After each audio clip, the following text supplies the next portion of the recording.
Namaskar, welcome to the KTHM College Nasik and welcome back again to the lecture series of astronomy and astrophysics. So in the beginning, scientists were aware about moon, sun and all the planet besides the earth. But for 1600 years, no remarkable progress were made by astronomy. And the world had to wait until 1543 when Copernicus' book on solar system was published. Nicholas Copernicus was praised in Roman Catholic Church and he spent so many years to study the movement of celestial bodies in the space. According to his observation, he discovered some important assumptions and conclusions that Earth was not the center of our solar system, but the Sun is our center of solar system, and remaining all the planets are revolving around the Sun. And also, Earth is a spherical shape and it spins from west to east, and atmosphere was not moved, but there should have been continuous wind blowing from east to west due to the spin of Earth. And also he estimated the time period of revolution of the Earth and other planets. After that, the determination of accurate measurement of planetary position was made by Tycho Brahe. Tycho Brahe also spent so many years to collect the data from the space of planetary position. And he gave a great service to astronomy to measurement of the planetary position. Then after that, Johannes Kepler came. He worked 1 or 2 years with Tycho Brahe. Kepler was always in support of Copernicus system, whereas Tycho Brahe was not ready to accept it. Because according to Tycho Brahe,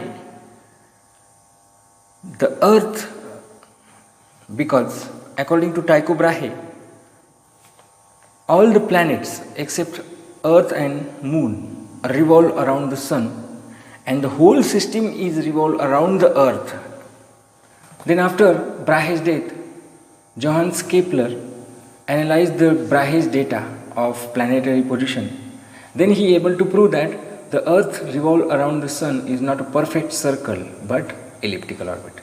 And then after that he formulated 3 laws, that is the Kepler's law, that we are going to study today. So Kepler's first law.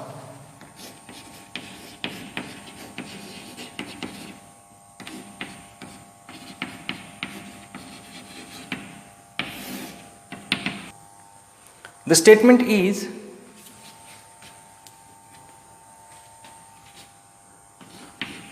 planet revolve around the Sun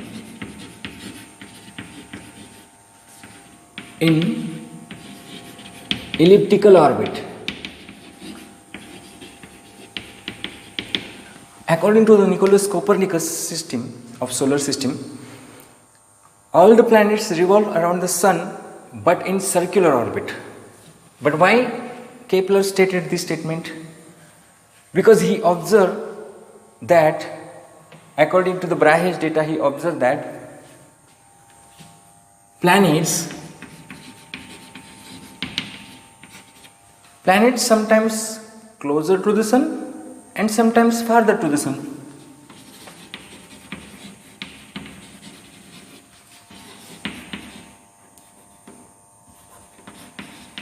Sometimes it is closer to the Sun and sometimes it is farther to the Sun.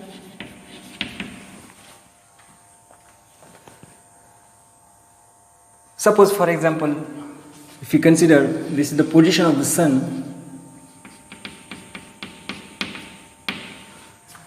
any planet, he observed that planet is sometimes closer to the Sun and sometimes farther to the Sun. That means obviously exactly opposite somewhere here. Then the orbit of the planet around the Sun is something like that. Ellipse. Then as we know all familiar about ellipse? This is the major axis.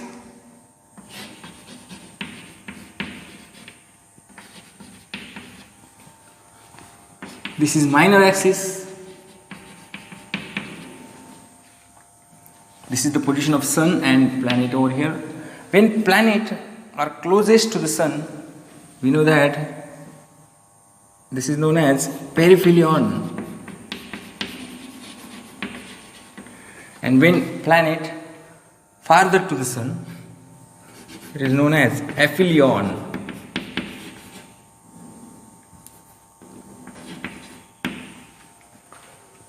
Alright, then this is known as A, 0 to A, semi-major axis, and this is B, semi-minor axis.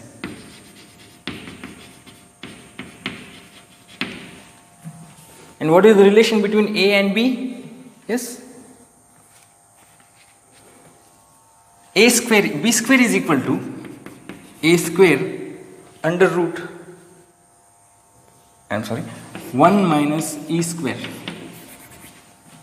This is the relation in between A and B, where E is the eccentricity. Eccentricity means the deviation of the circle. Here it is circle and it is deviated and it became an ellipse. Okay, so E eccentricity is the deviation of that circle. I hope so. According to the first law, the planets revolve around the sun in elliptical orbit around the sun, where sun is one of the foci of an ellipse, either here or here, and planets revolve in elliptical orbit. Right? Now the Kepler's second law. The statement is area sweep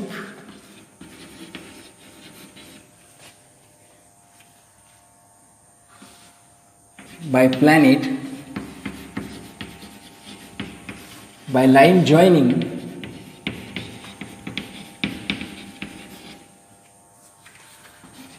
to the sun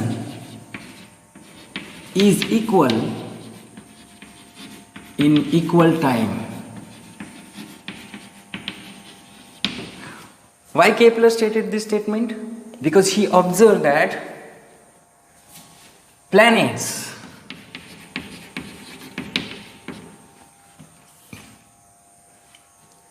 moves faster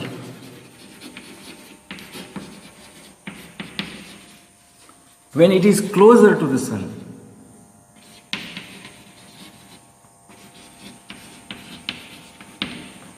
and it moves slower when farther to the sun. So he observed that planet revolve around the sun in elliptical orbit, but it moves faster when it is closer to the sun and it moves slower when it is farther to the sun. That means planet does not revolve in equal distance to the sun every time. Okay?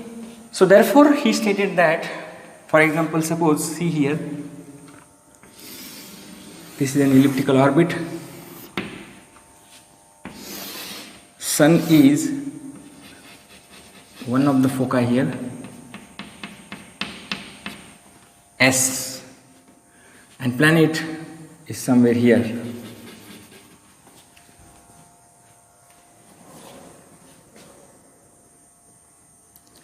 So line joining to the sun and planet sweeps an area. Suppose initially planet is here at point A, or say, let's say P. After time t, if planet reaches here, so whatever the area it sweeps in time t, this area, let's say area A1, same position suppose if planet is somewhere here, right, and at the same time t or equal time t, planet reaches somewhere here. So according to the Kepler's second law, the area sweeps by the planet is equal in equal time. So this statement is true only when this area and this area sweeps by the planet must be equal.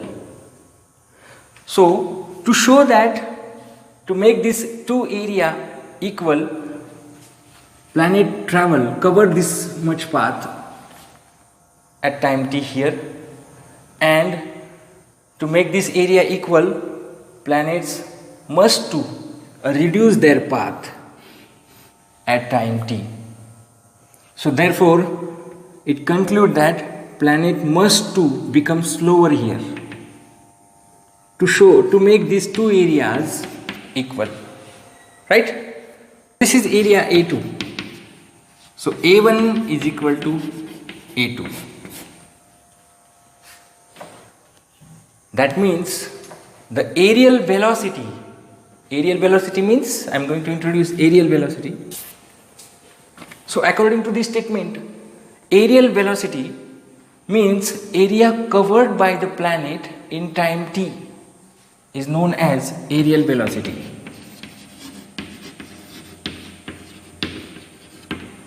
And which is nothing but dA by dt equal to constant. If planet of mass m and velocity v revolve, okay, so what happened? It's linear momentum.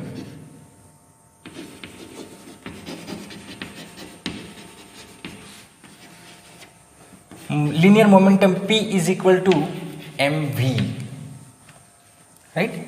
So P is equal to mv. Now if if planet is moving, its momentum is changing with respect to time, that's we are going to see here. So dP by dt, let's take a differentiation with respect to time, because we are going to check that either linear momentum is changing with respect to time or not. So dP by dt is equal to m dV by dt, right? Okay, so what is dV by dt? It is nothing but an acceleration. So dP by dt is equal to mass into acceleration is force, or we can write here P dot equal to F. Now planet is orbiting, so it has an angular momentum. So therefore angular momentum L is equal to R cross P, as we all familiar about it. So let's differentiate with respect to time.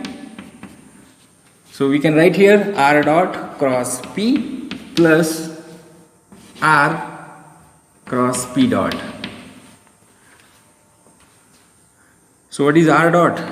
Which is nothing but V, velocity, cross P, plus P dot is nothing but F. So we can put it here, R cross F. We know that P is equal to mv, so therefore V is equal to P by m.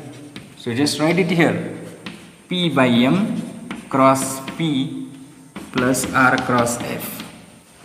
Here two vectors are equal, then the cross product of two equal vectors must be 0.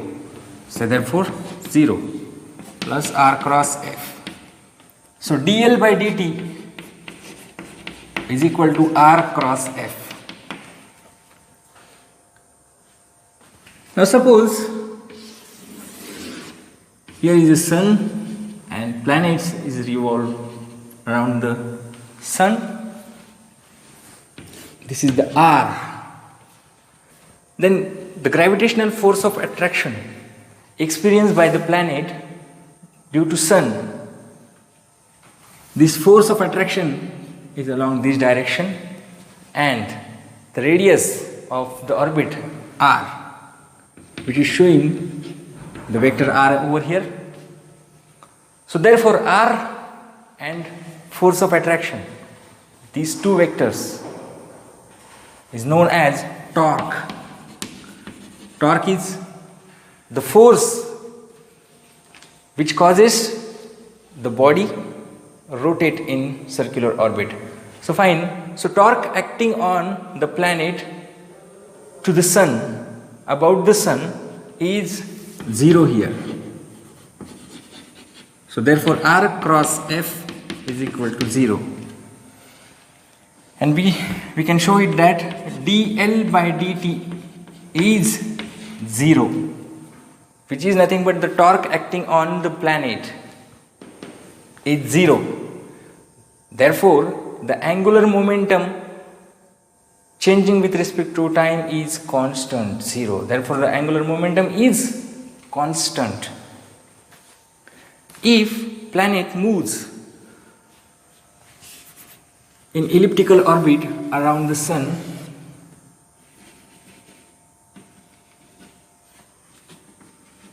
if dt is very small, right?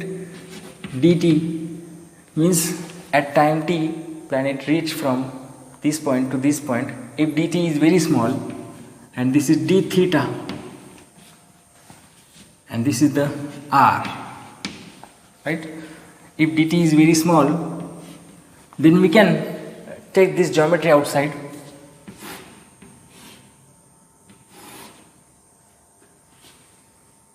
D theta, this is r, and we know that if this is the arc of the circle, right, and which is equal to this distance PQ, this is point O. So in this triangle we can see that the angle d theta equal to arc upon length. What is arc? PQ upon length r. So PQ is equal to r d theta, right? And planet moves from here, from this point to this point. So this distance PQ, where PQ is equal to, it acquires some velocity v and dt. Now in this triangle, area of this triangle is nothing but half into base into length into height. So half into r into PQ is v dt, right? So r, vector r and vector PQ, both are perpendicular to each other, so therefore cross product, and we can write here r v dt sine theta, right? And we have seen that L is equal to r cross p, where p is equal to mv. So r cross mv, and we can write here mvr sine theta, right? So here I can write half m r v dt sine theta upon m. We just divide and multiply it by m. So I can write half 1 by 2m mvr sine theta, and here this area is nothing but dA, and then this dt take here. So dA by dt is equal to mvr sine theta and mvr sine theta, which is equal to L. So L by 2m, right? Therefore L by 2m is, L is constant. We have proved that the angular momentum is constant If the angular momentum is constant, mass is constant, so dA by dt is also constant. Therefore, the aerial velocity is constant for the planet. So, according to the Kepler's third law, the time period of revolution of the planet, the square of time period of revolution of the planet is directly proportional to the cube of semi-major axis of the ellipse, right? So, suppose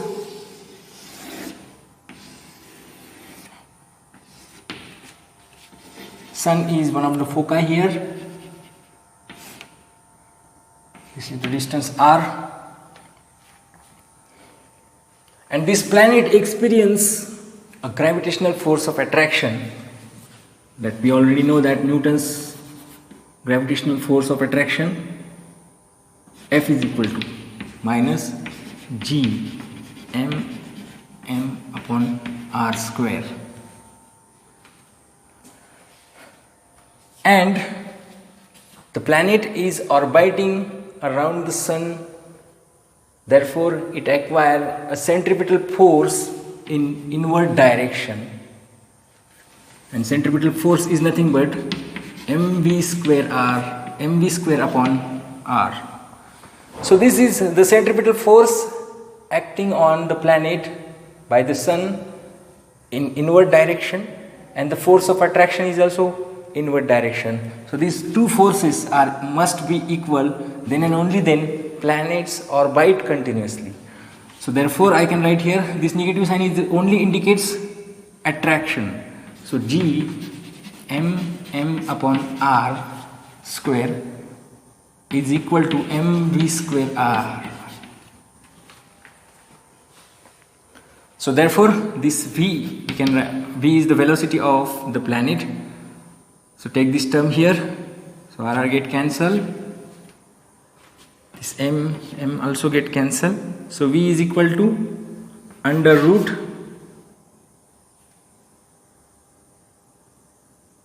gm by r. But we know that v is equal to 2 pi r upon t, complete one revolution in time period t. Therefore 2 pi r upon t equal to under root gm upon r. So therefore we can write here t is equal to under root r by gm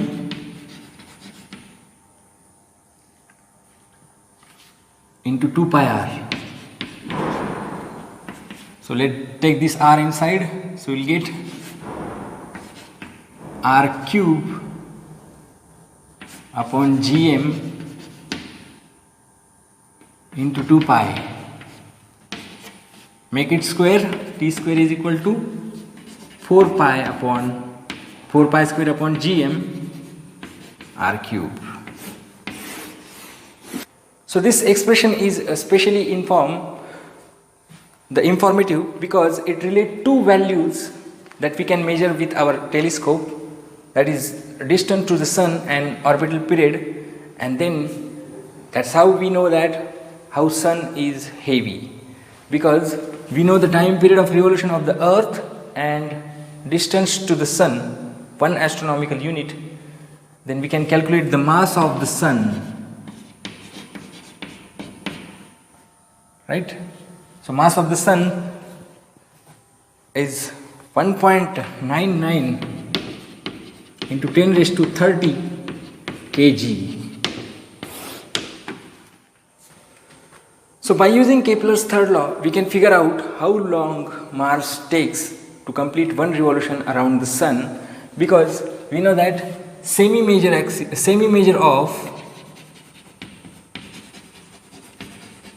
of Earth is 1 astronomical unit, while semi-major of Mars is equal to 1.4 524 astronomical unit, right? So we can calculate t square is equal to t square equal to 1.524 cube. So t square is equal to, it is nothing but 3.54, and if we can find out t is equal to 1.88 Earth year. And we know that Mars takes, to complete one revolution around the Sun, 368 Earth's days, and which is nothing but 1.88 Earth year. And this law is valid for all the planets in our solar system. So I hope you understand the Kepler's 3 laws of planetary motion. So we'll see you in the next class very soon. Thank you very much.